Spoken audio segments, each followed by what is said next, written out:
Fame didn't knock on the door, it broke it down. One day, Elvis Presley was still climbing. The next, the world was already shouting his name. There was no warning, no adjustment period, no pause. Sudden fame moves fast, and it doesn't ask if you're ready.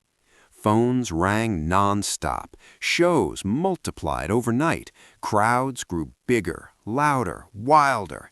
Everywhere Elvis went, eyes followed.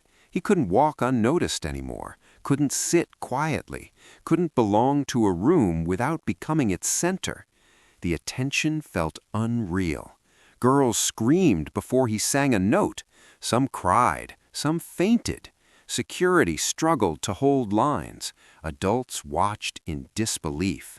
This wasn't normal admiration, it was eruption. Elvis felt it before he understood it. The sound he carried had ignited something deeper: desire, rebellion, freedom, and fame amplified all of it. Television cameras loved him. Radio couldn't get enough. Magazines rushed to print his face. He became everywhere at once. And that was the danger, because fame doesn't arrive gently. It overwhelms. Schedules filled instantly, tours stacked back to back. Sleep became optional. Elvis smiled through it, because that's what was expected. But inside, confusion grew. Yesterday, he had been anonymous. Today, strangers acted like they owned him. They touched him, pulled at him, demanded pieces of him. Sudden fame turned his body into a symbol. Every move was analyzed, every gesture criticized. His hips became headlines, his voice became controversy. People argued about him without knowing him. Some called him revolutionary, others called him dangerous.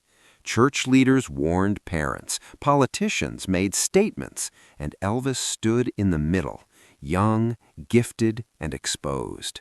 Sudden fame had lifted him higher than he imagined, but it had also narrowed his world.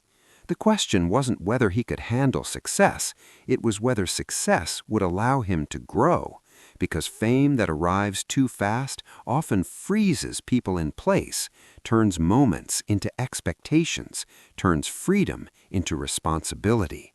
Elvis was learning that lesson in real time.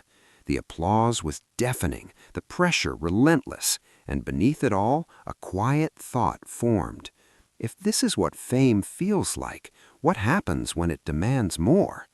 The world had found its new star, but stars burn hot and burn fast.